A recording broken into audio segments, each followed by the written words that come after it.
So I'm going to quickly start by my left. I want to ask Ambassador. I would like to ask, how can Belgium contribute to fostering international partnership aimed at sharing best practices, technology, and funding to build resilience against climate change in developing nations? Ambassador Peter, that's your question. Thank you very much, Madam Moderator. And let me perhaps start with the financing part. And a few of the people in the audience here are also just back from the COP29 summit in Baku, where there was lots of talk about finance and an outcome that was perhaps not as excellent as anybody would have expected. But what you often find in the press is this dichotomy between developed and developing countries. And I think to a certain extent this has become a bit of a false dichotomy, because as we know or sometimes don't remember well enough, that the moment when the historic emissions, so not only the current emissions but the ones from the very beginning of the industrial era, were roughly divided equally between developed countries and developing countries, is 2012, 12 years ago.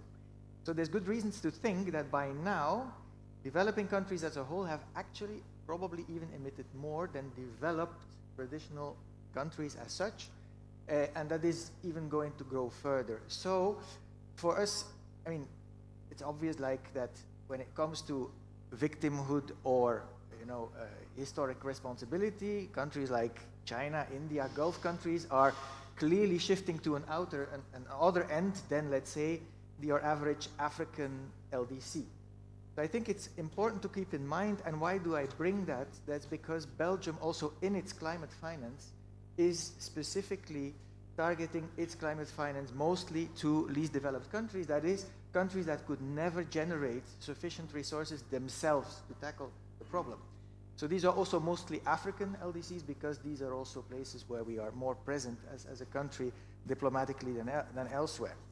Now, I think the good news is that Belgium has tripled its international climate finance contribution over 3 years, from 2020 to 2023. We're now at 260 million euros, and unlike global climate finance, which is roughly always about 90% about mitigation, that means like limiting emissions, Belgian climate finance is more than half about adaptation, and we understand that is something that developing nations do usually prefer and desire.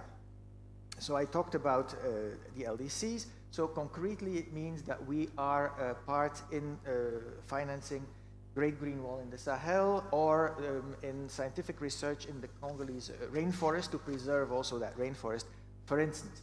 But we also have guarantees from our export insurer and the Belgian investment company in developing countries, where we mobilize another 490 million euros a year in private funding, and this is larger than LDCs. This is also other African developing countries, and also through our multilateral contributions with UNEP, UNDP, World Bank, and so on. So if you take all of that together on an annual basis, you'd arrive around $1.3 billion in a year like 2022, which means that if you then also connect that to the traditional industrialized nations, then I think we're doing more than our share even there. But indeed, let's be clear about it.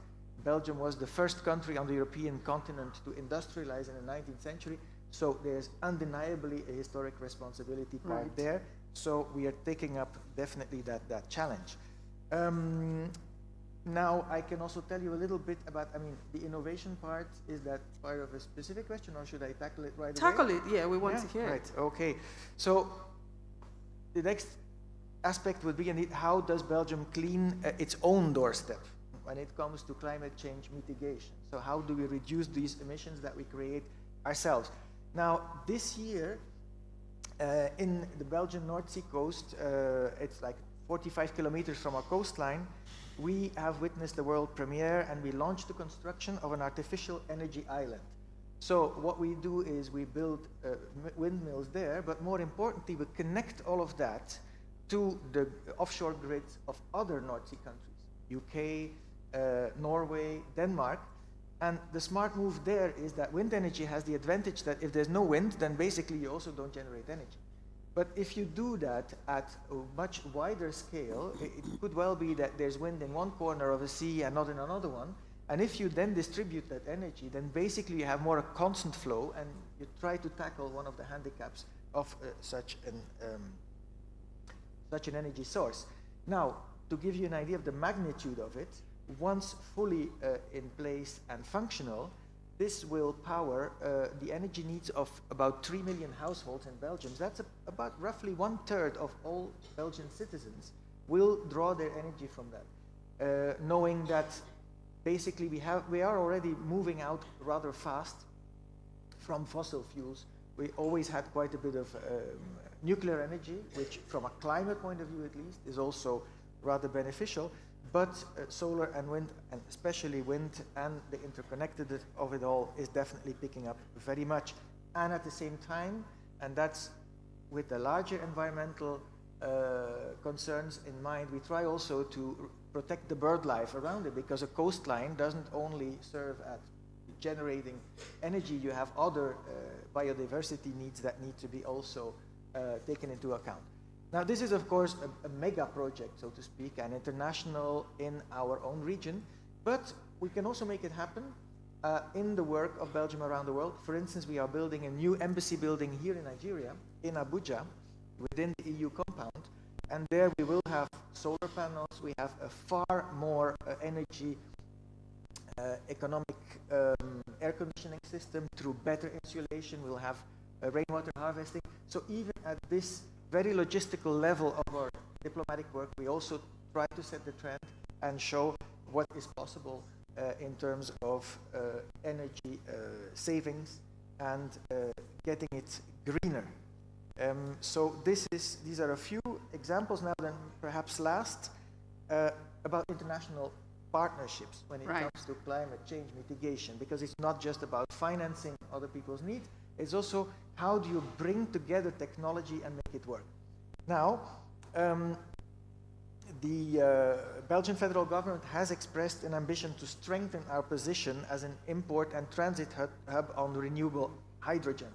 And relevant players such as the Belgian Hydrogen Council, but also the Port of Antwerp-Bruges, which also is present in Nigeria, and this is the second largest port of Europe. They will be a key part in realizing that aspiration. And the port proved its technological excellence by launching the world's first hydrogen-powered tugboat in 2023. And this is a key element in greening the fleet to achieve the port's climate neutrality by 2050. Right.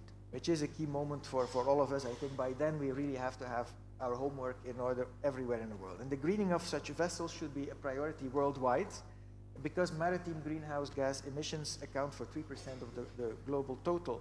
And they could rise also much more if no action is taken. But now, bringing this to the international level and to Africa, the Belgian lookout for international partnerships in this field has resulted in a state visit by our king to Namibia, where there is now a joint project, Belgian, German, Danish, Namibian, in using hydrogen as both a maritime but also a land transport fuel, whereby you basically connect solar panels and wind energy available in Namibia, convert it into green hydrogen, and use it for transport by car and by boat.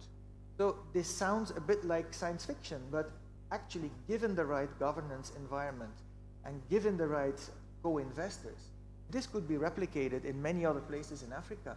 And I'm thinking of another big coastal state in Africa. Nigeria is one of them. So sooner or later, this could also be worked out in Nigerian ports. So this is a bit of a bird's eye view on what we do, what we can do, and what we can even do better. All right, thank you very much. But I'll come back to you still so that we could talk about more technological transfers that we could do between Belgium and Nigeria more specifically. But I'll be moving on to Engineer Chooks.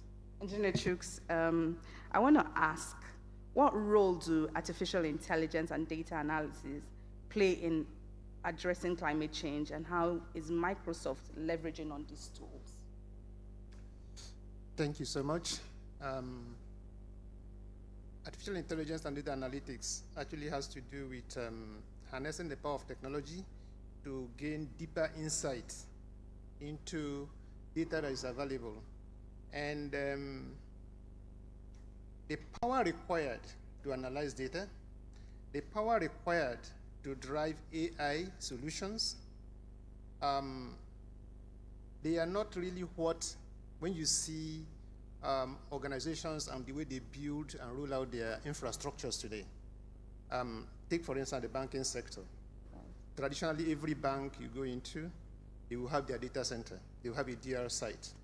And each of these, they use fossil energy and emitting carbon into the atmosphere.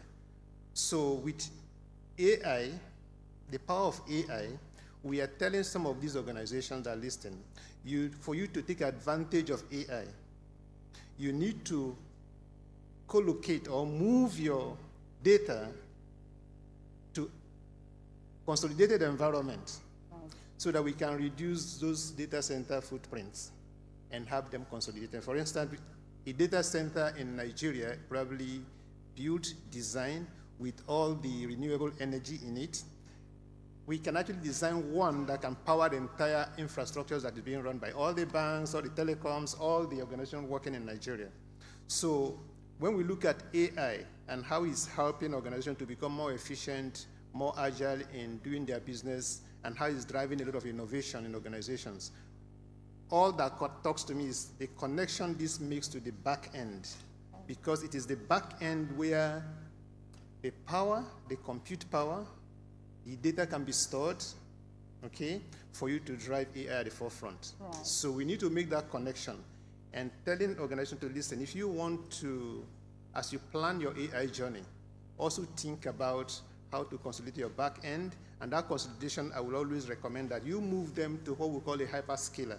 Right. Hyperscalers are those environments that have been designed. For instance, if I talk about Microsoft, we're probably the biggest in terms of that infrastructure that we have all over the world.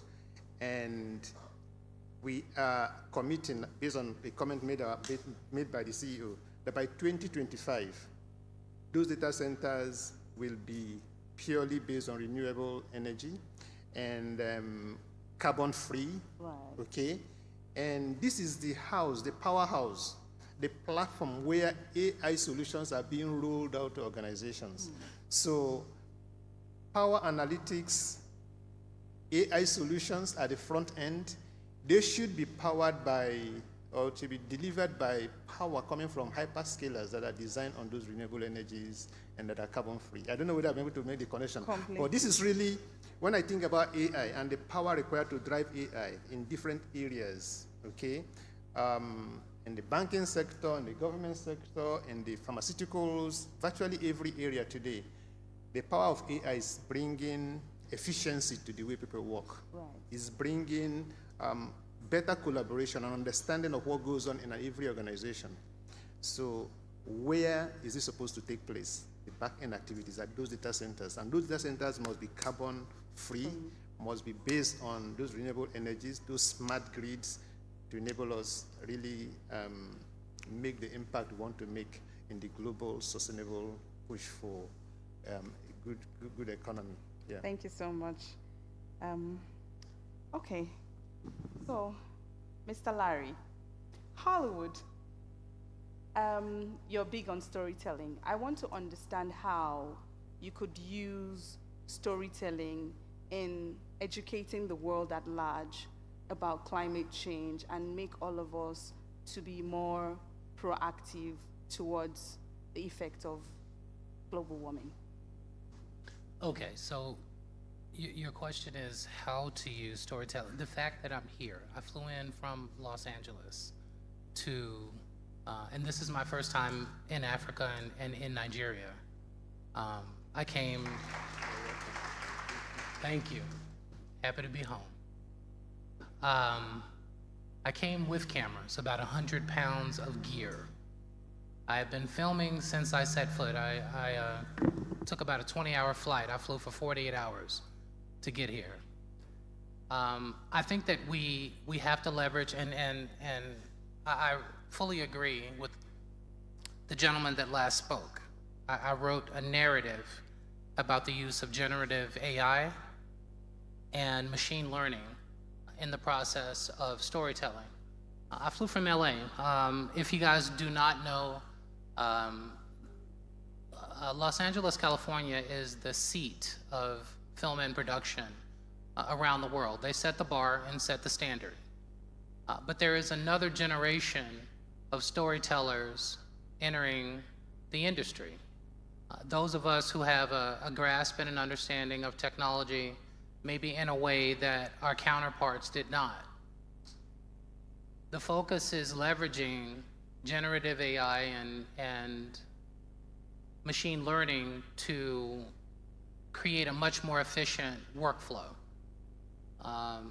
to produce special effects that would normally take tens of thousands of dollars and months of time. We can do it relatively no cost in days. This is causing a massive change in how film and production is done around the world. I very much represent that generation. The young men behind the cameras very much represent that generation. If we're going to help affect climate change, we have to learn to leverage this technology that in many ways may be more impactful than the internet itself. If you are not embracing or learning or being educated on generative AI, I would advise you to do so. These things start in our schools. It's the next generation that will teach to save our planet. It's our job to educate them. It's our job to inspire them. That's what the stories do. That's why I came. I myself am inspired. I am the diaspora.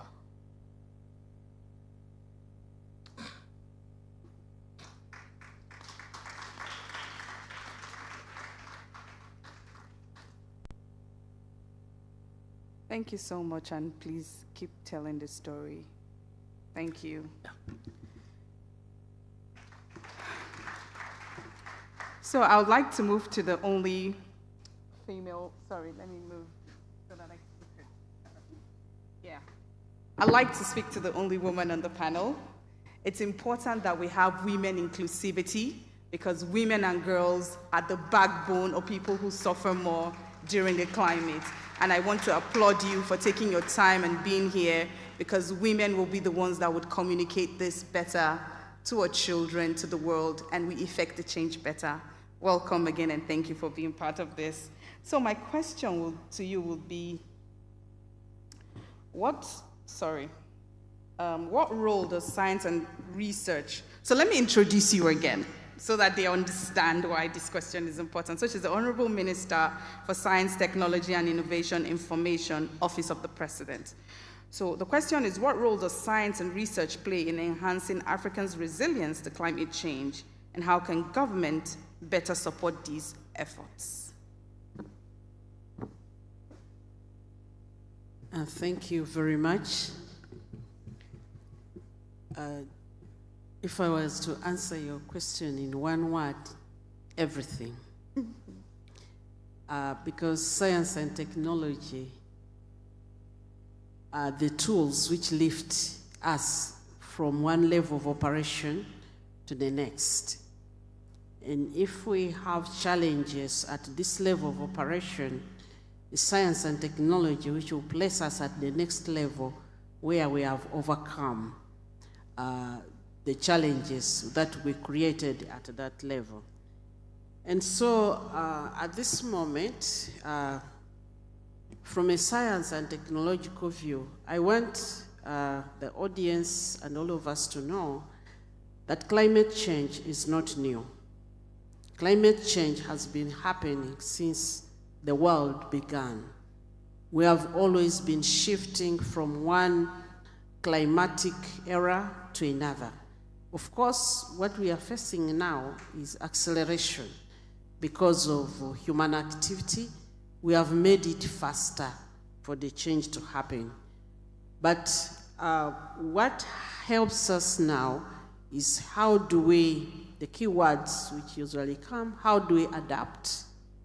How do we mitigate? Those have been buzzwords in the community of climate change. But I introduced two more terms. How do we thrive? And how do we harness so that we can prosper? And the role of science and technology, especially on the continent of Africa, is unique in that Africa has not had its wave of development. The rest of the continents, most of them have had their wave of development, and it is those waves of development with technology which have accelerated the damage to the climate. And now Africa has to develop in the context of a changed climate. So we must, that's why the reason I introduced the new terms, the three terms, because commonly we hear about adaptation and mitigation. I think Africa needs to focus on how do we thrive? How do we harness this environment? How do we harness this change? Because believe me, there is great opportunity. The opportunity, unfortunately, is not usually visible because we are in panic, we are in fear. But climatic changes, or even just the recently ended COVID pandemic, much as it brings a challenge, it opens new opportunities. And Africa needs to focus on the opportunities. How do we harness this change so that we can thrive and prosper? And it is science and technology which can make us do that. And we can learn from overcoming climatic challenges. For example, a lot of people live in winter. You can't survive in winter without technology. What did they do? They have developed technologies that have helped them from warm clothing to heating in their houses, to air conditioning, to electric blankets, to so many things. Now, the thing is, when you focus on developing technology during a period of overcoming or struggling with a challenge, the technology itself becomes the driver of economic development. Because the most important thing Africa needs now is economic development. And we cannot wait until we overcome. Actually, if we try to wait until we overcome the climate change challenges, we will never develop.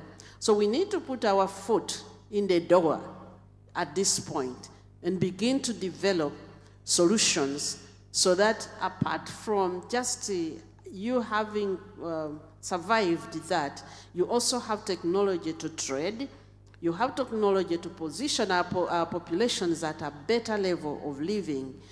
For example, some of the things we've done in Uganda, as a result of the climate change, we don't want to cut trees anymore. So science and technology, we have developed a very unique solar cooker, portable solar cooker, which cooks 24 hours. And we are in the process of multiplying this. And if it can be, we have investment, then this puts the population at a higher level. We are not addressing only climate change, we are addressing the issue of smoke, which harms the women. We are addressing so many issues. So we need to focus on developing technologies for adaptation. Africa should not look at themselves to just consume imported technologies, because we will impoverish ourselves even more. We should look at how do we be the source of the technologies which bring us to adapt, the technologies which help to mitigate. We should be thinking, and our children should be thinking, and this should be creating job opportunities for the children in Africa. How do we harness climate? One of the things we have done in Uganda during this time of trying to shift is, of course, you know that in manufacturing vehicles, most African nations, we were so far behind. We were left behind. And, but when we saw this shift to new technologies, say the rest of the world is learning, so we are all going to learn along with them. So we put our leg in the door. And right now, we host the biggest, most competent and most capable automotive electric vehicle manufacturing facility on the continent of Africa. That is Chira Motors. And so we are ready to supply this. And then, of course, Africa needs to prepare to trade in these technologies. We need to be able to share these technologies across such that we've been good at, trading cocoa, trading yam, trading what, but are we ready? And we collaborate across to do research. If we do that and take Africa as a single trade nation, like through the continental free trade area, we shall be able to quickly accelerate these technologies. I'll be very happy to see that no woman on the continent is again cooking using, we have sun. So we are harnessing this. We are no longer harming the environment, but what is going to slow us down is the rate of investment and the ability to share the technologies across the different nations. So we are checking, and I want to encourage all of us to check, where do we need to adapt?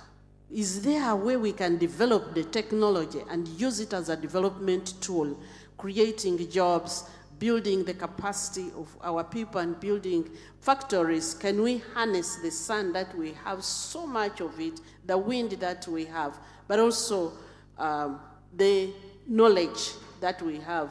Africa has this advantage because the rest of the world is really knowledge economy. So previously, when you talked about a computer, it would stay mystery for too long. But now you're talking about artificial intelligence, and even a kid here knows and can quickly access that, so we can accelerate our development. So once again, science, technology, and innovation for adaptation. Don't focus on importing technologies. Focus on research, development, and innovation, and maybe technology transfer, so that we use it as a basis for developing the continent, so that we have our wave of development. Thank you. Thank you so much. So in essence, she's telling us to look inward in Africa. Our solutions should come up from home. So, no, Professor. Sorry for moving you earlier. Okay. So my question will be for you, how can institutions like the Institute for National Transformation contribute to strengthening Africans' capacity to implement climate resilient strategy and technologies? Thank you so much, and let me appreciate the organizers of this conference. Congratulations, my good friend, Engineer Felix. Addressing the issue of climate resilient strategies and technologies is quite broad. I mean, you look at areas of risk assessment, strategic climate research, all of that. But what's going to drive everything is leadership. If there's no leadership, you're not going anywhere. And on the issue of leadership, by the way, let me appreciate the Honorable Minister for Science and Technology from Uganda. I'm a Nigerian, and I've been here, lived here, did a lot of work here the last 17 years. But early this year, she came to Nigeria and kidnapped me. So I'm now living in Uganda, happily kidnapped. And I'm not calling anybody for ransom. But, and it's been a joy working with her and the Uganda team, the Kira Motors and what have you. And one of the things I've always had the Honorable Minister say is that God has given every nation 3 resources, and they were distributed equitably. What are those? Human resource, natural resource, and time. Nations that develop are the ones that add value to those three things. Nations that deliberately and intentionally add value to their human resource. Nations that deliberately and intentionally add value to their natural resource.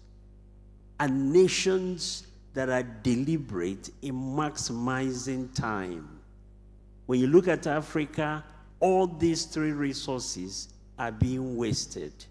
How can you develop? How can you move forward? Both our religious institutions and our academic institutions that are supposed to teach this are not doing that. So, by the way, adding value to natural resource leads to effectiveness. And adding value to time leads to efficiency. What am I talking about? Mindset reorientation, to know what leadership is supposed to be. Leadership that's not deliberately adding value to these three things and really doing a disservice to their organizations, to their people, and to their nation. And I don't want to leave that subject without not asking every one of you, how much value have you been adding to yourself? How much value have you added to your environment? And how much value are you adding to time?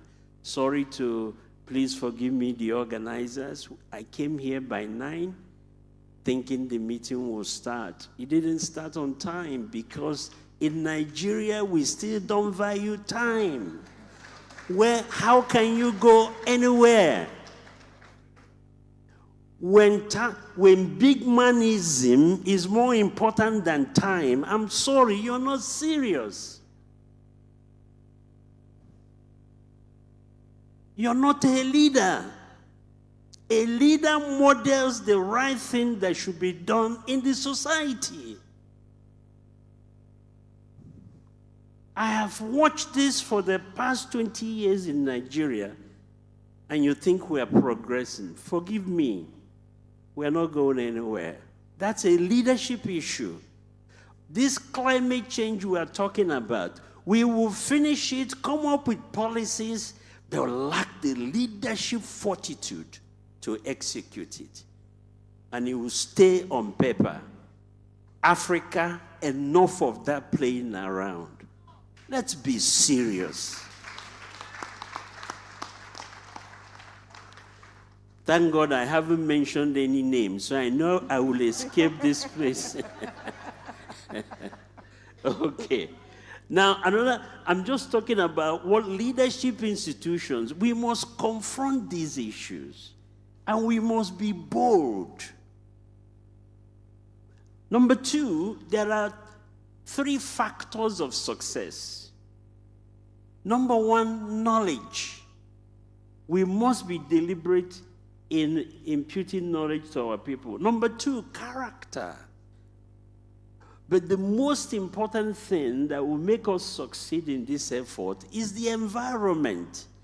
If we don't create an environment that holds every one of us responsible, then whatever the outcome of this meeting is, I'm sure it's not going to be executed, because nobody will be held accountable for what we have agreed to do. So I think the long run is that it's leadership institutions that must develop the people that have both the competency and the proper mindset to execute. And that's one of the jobs of Institute for National Transformation. Speaking of mindset, one of the biggest tackles, as a DG of Institute for National Transformation, we have had the privilege of establishing the Institute in 8 nations. And that has given me the privilege to understand and understudy the environments in these different nations. And one of the biggest change that we have encountered is mindset change. We are so set in our ways. We want to go back forward, but we're still embracing attitudes that are taking us backwards. So I think one of those areas that we must address is the mindset change that has to move from what I call a hunter mentality, always looking for what is there for me, and forgo that to actually sacrifice, if need be, so that we can move forward. If we can all become sacrificial in our mindset, if we can pay the price, considering our children and their future, then we stand a very good chance of moving forward. Let me stop here. Thank you. Thank you very much for buttressing the fact that we all need an attitudinal change to actually combat the menace of climate change. Peter, thank you for being a gentleman and allowing the lady go first. My question to you will be, as the CEO of Mandelos Energy, what innovative energy solutions is your company exploring or implementing to contribute to climate change mitigation and adaptation in Africa? Thank you very much, and much gratitude to you all for inviting us to be here, and grateful to my co-panelists for, helping me get to where I am now. Ambassador Peter talked about green hydrogen, and Engineer Chukwu talked about smart grids and clean powered data centers. Larry talked about Gen AI and machine learning. Our dear Honorable Minister talked about harnessing the opportunity for manufacturing and R&D. And of course, my dear professor talked about HR, NR, and T, putting it all together. That's basically what we try to do. So at Mandelos Energy, we look at what's available within a community. So of course, there's sunshine, so we look at solar. But beyond that, we ask ourselves, what do we have even more so? There's food. Where you have food, you've got agriculture. You could have plant material or animal material, which means you've got two types of waste, plant waste and animal waste. So we look at combining those together. So taking rice husks, taking the waste from the jollof to make jollof to jewels. Then going and looking at all the cows you have, looking at the cow dung, making energy from that as well.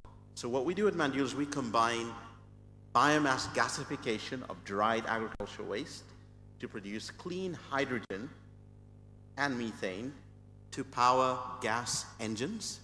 We also use agricultural waste from animals, like manure, to also produce high-quality biomethane that also generates electricity together. The waste from both of those, one produces a high nutritious fertilizer, and the other produces a biochar. Combined, we get an activated biochar fertilizer for the farming communities. And that gives us 24-hour-a-day electricity in rural areas. Our classic site is usually about 2 megawatts, which combines these three technologies together, electricity around the clock. We can bring the price of electricity in rural areas down to way below the price of electricity on the grid, despite the quality being world-class. So we're operating in Uganda. We've been there for over a decade. We're now moving into other parts of Africa. So we've raised to set up additional facilities in South Africa, in Botswana, Zambia, and even here in Nigeria. So we're really excited to be sharing the work we do with you all. But the key thing about this is we power rural data centers and rural AI compute infrastructure. Because in the end, you've got to bring that technology where it's most needed. Because where you've got nothing is a massive opportunity to leapfrog, to go beyond what's best out there. So when you go to a rural area and you have all that in place, my good friend, Engineer Chokes, can come in and do work there and give opportunities to those young people, because the world is very connected now. On the clean cooking side, we've realized that by designing a stove that produces two things, hydrogen for cooking and biochar for fertilizer, we can allow rural communities to earn as they cook. because we buy back that black ash once they're done cooking. We call it biochar. We buy it back for road construction. And it means nothing's thrown away. Whatever is waste is now valuable. Whatever is thrown away is now cherished, and everybody's happy. Just like everyone who's eaten jollof. So thank you. I hope everybody who came out of Nigeria has a taste of our jollof, and they'll be the judge of who has the best jollof anyway.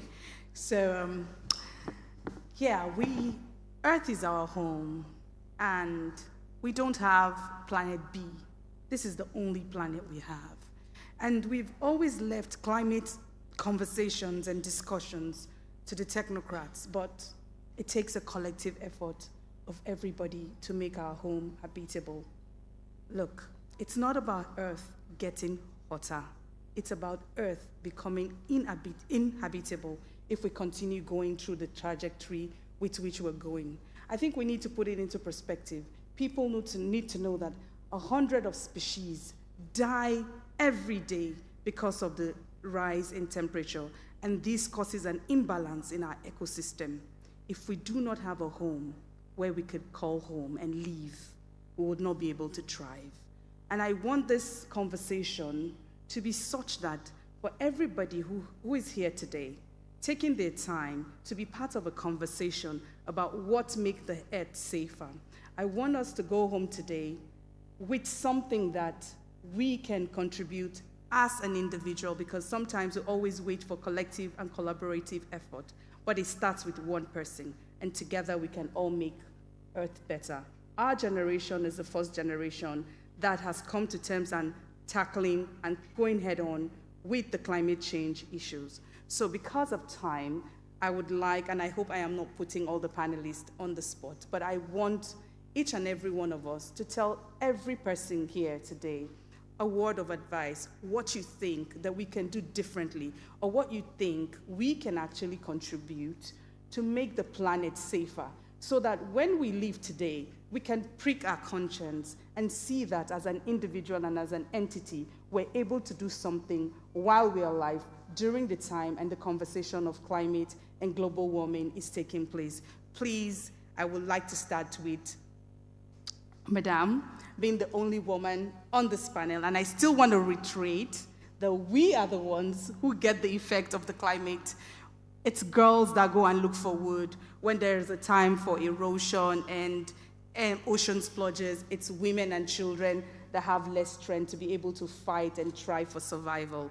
So my own question now for everybody on the panel would be, what do you think that each and every one of us who got up today out of our time to sit here, to come and listen and learn, what advice would you give to them and those who would hear this later?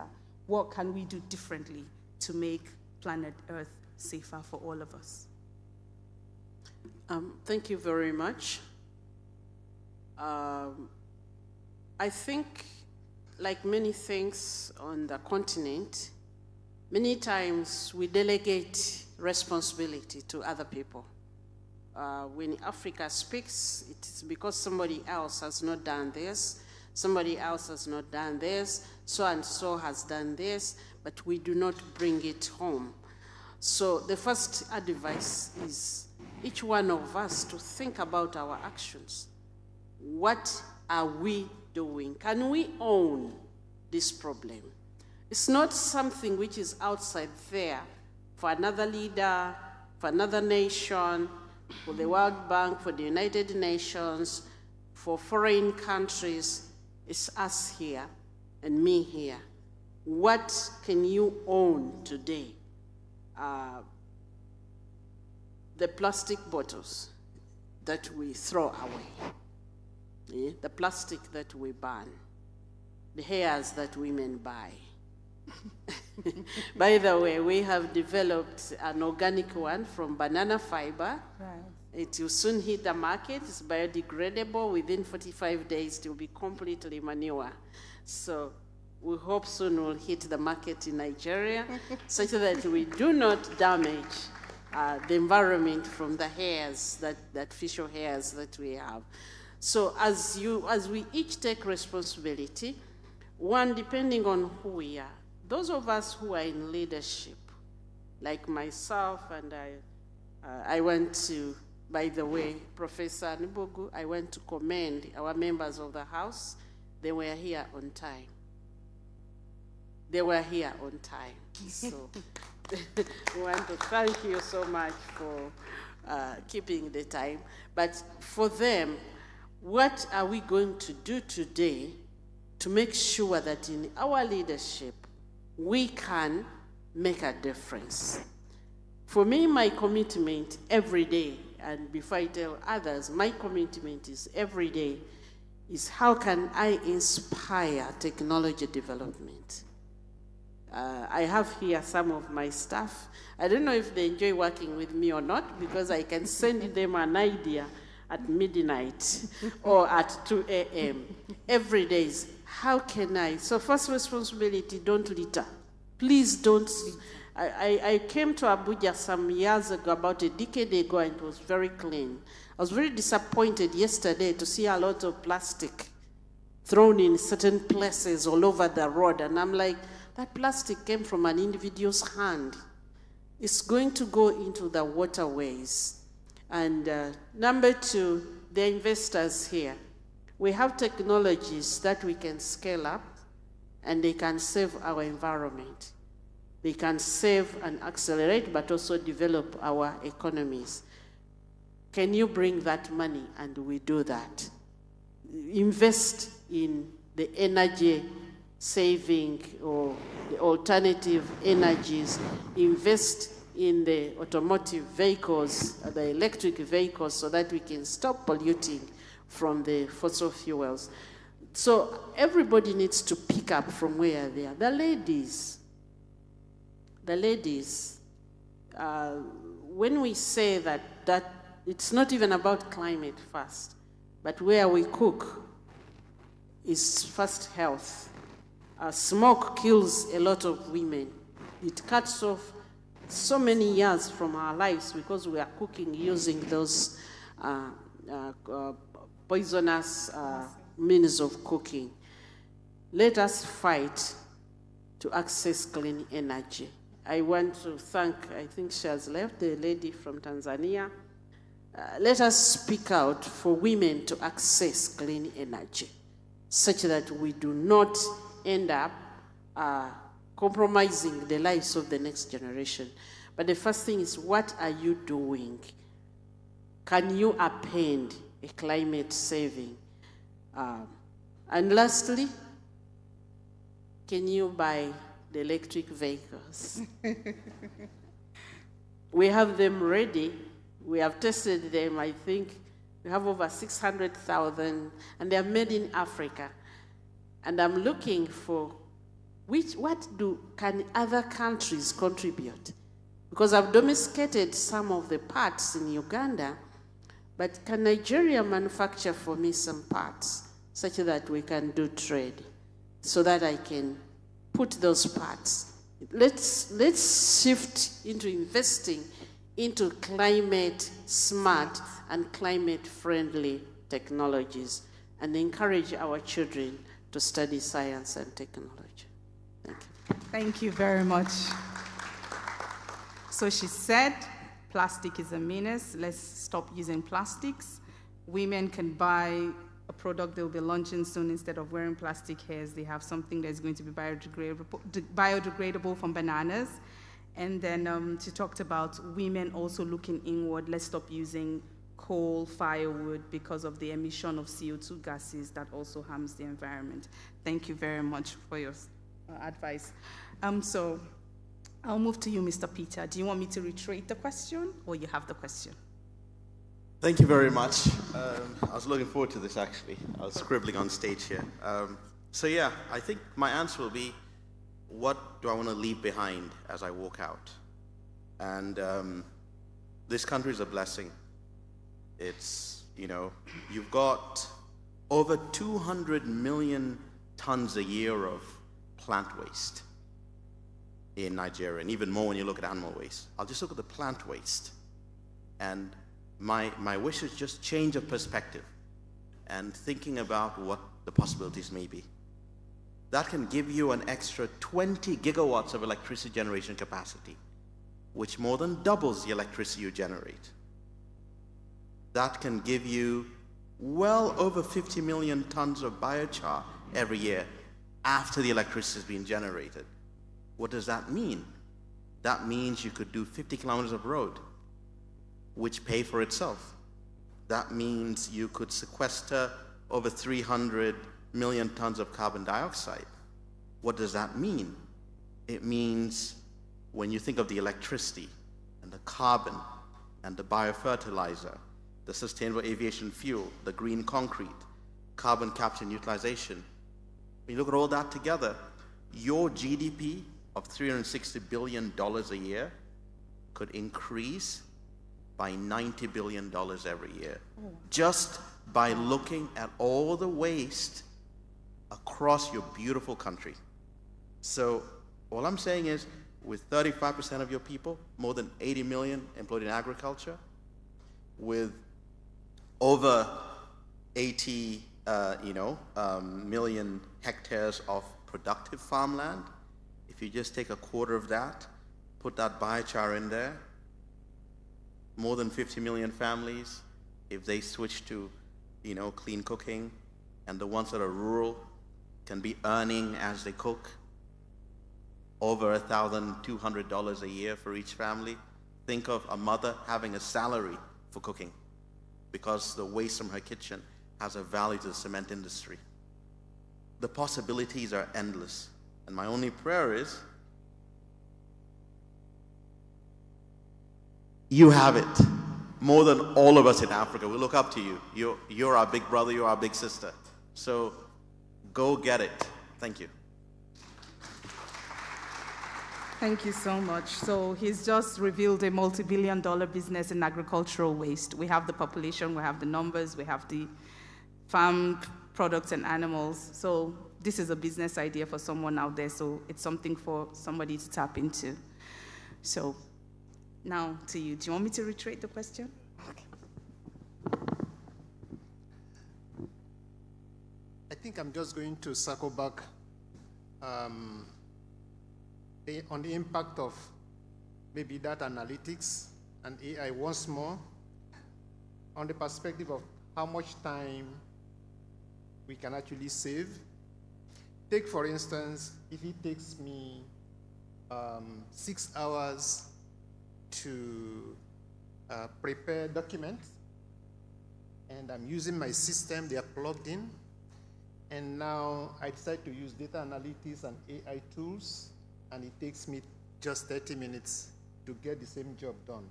I have saved more than 80% of the energy probably I would have used. And I think this is really... Let me quickly interject. Won't I be accused of plagiarizing? I heard that AI-generated documents are being called plagiarized docs now, if I'm correct. No, I doubt, because there are... No, you will not be accused of that, because there are... AI helps you. Right. Take, for instance, if I go back to Microsoft, there is an AI tool we call Copilot. Right. Copilot is like you as an employee doing what you've been employed to do, but here you have a tool, an AI tool that you can prompt to say, oh, I want to summarize my day. Right. If I attended 10 meetings throughout the whole day, and probably I'm going to spend another 3 hours to prepare all the meeting reports, can my co-pilot help me to prepare my meeting reports? So within few minutes, you're done, prepares those meeting reports for you. So this is the amount of time I'm talking about in terms of that we can save. And most times, these times can always translate to money and power consumption, how much we save. And I think as we talk about a friendly society, eco-friendly environment, is also how we consume the energy that is being generated. If we consume them in a very smart way, efficient way, we can actually conserve more energy for future generations to use.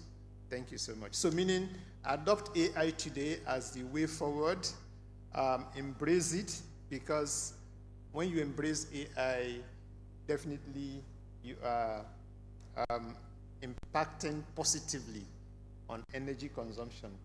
Thank you. Thank you very much. So I have gotten a new AI tool now, Copilot, so you'd save time, conserve less energy, and your work goes very faster. Thank you. So, Mr. Ambassador, do you want me to reiterate the question, or you just go on to the answers? No, that question was crystal clear. And I think as a panel, we're nicely coming together with a few things. So part of my answer will contain some context that came up before.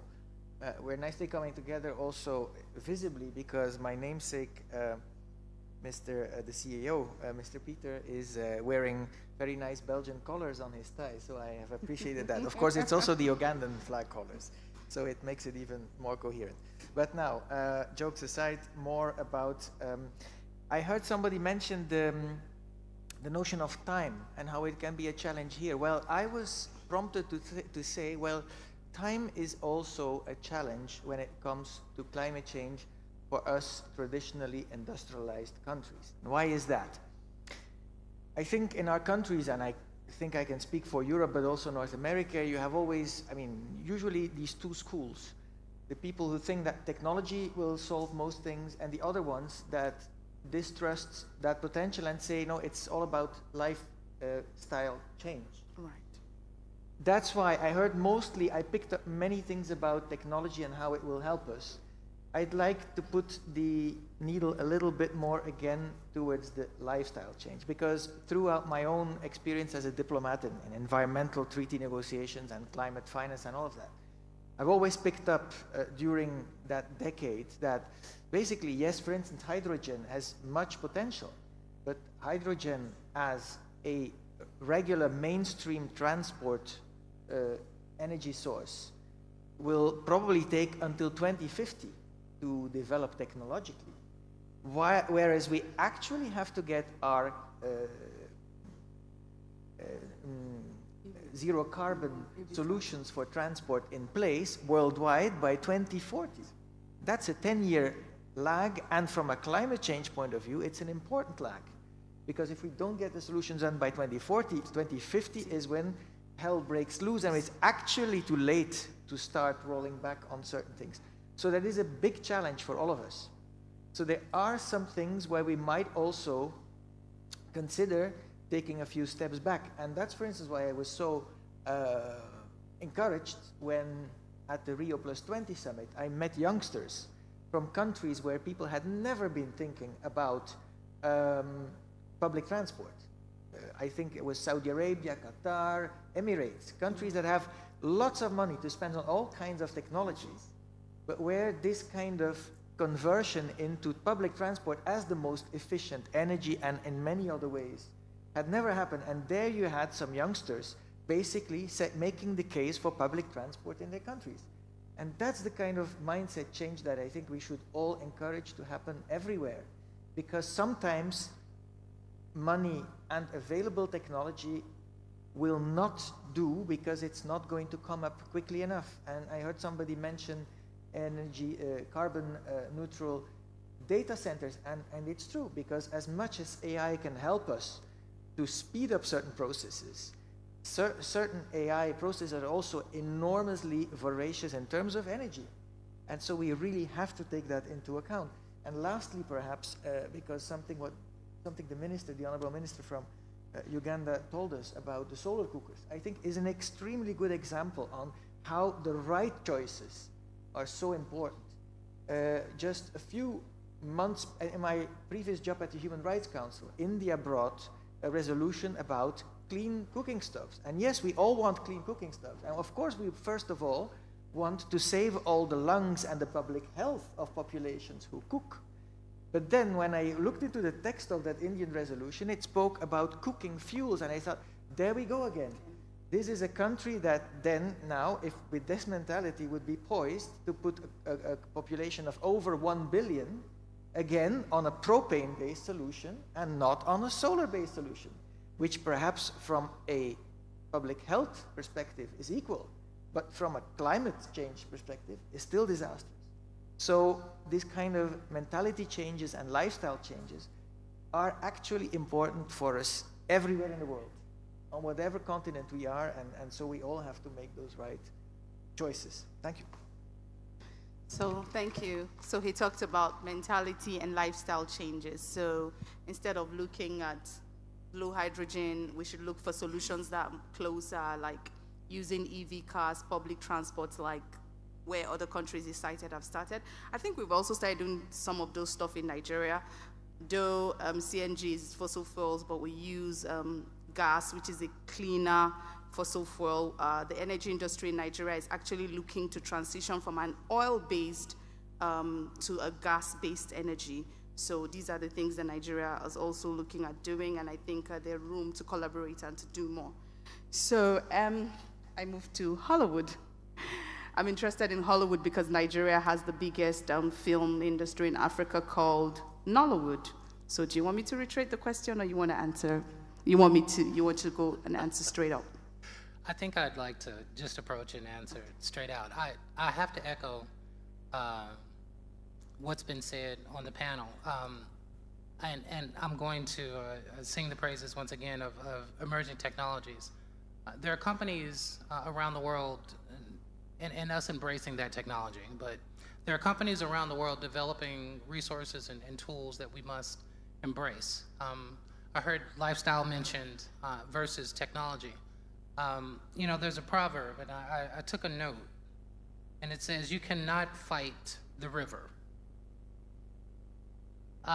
Meaning that there's a change that has already occurred that everyone in this room will be forced to embrace. Now, we referenced artificial intelligence and machine learning, but there are things that are happening with these technologies that directly affect lifestyle. Things that would normally take huge amounts of time take very little time. We've got machines that are basically being compared to Einstein's IQ, and they're continuing to learn. Now, there's a difference between information and knowledge. We understand that. But the mindset of our people, I came around the world to come home. Got a little choked up earlier, but that's okay. I'm home. My mindset is different. I've met people here whose mindsets are different. The technology's here. You have to change your mindset to embrace a technology that's already here. It's already changing things. This summit is an example. I run an investment company. I didn't come to just sit on a panel. I didn't come to just speak to a crowd. I'm here because I represent that change that we're talking about. I did fly here on my own dime. Nobody paid to fly me here. I'm here because I care about the planet. I'm here building relationships because I actually care about change. I represent over 200 investors. Yeah, you can call me Hollywood, but I do believe that I represent the future of what Hollywood is. As others are fighting against the river, I'm flowing with it. It will take you under. This technology is here. It will become more prolific than the internet. There are companies embracing technology, for example, a company called Powerfoil. They've developed technology out of Sweden that doesn't even require batteries. It uses photosynthesis to generate power. We have to learn to embrace emerging technologies. Technology always wins, everyone. It always wins. I want to be here to help. I want to be here to help affect change. And I'm very honored to sit amongst our prestigious colleagues. But this is very intensely personal to me, or I wouldn't be here. Our planet is our home. I think that was spoken earlier, correct?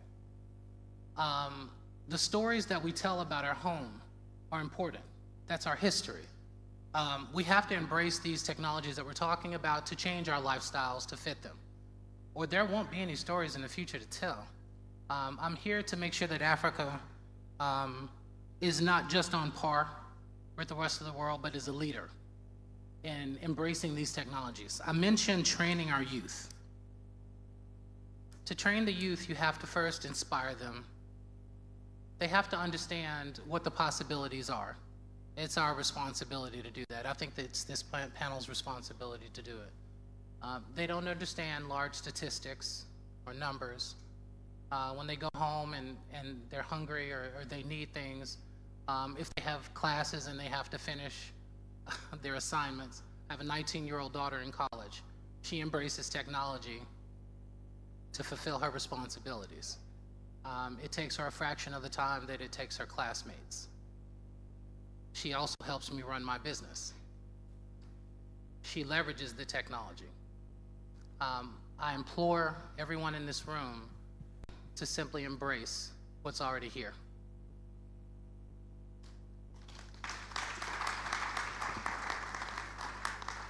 So thank you. So in essence, he said we should leverage on technology and train the youth. So finally, Prof, your turn.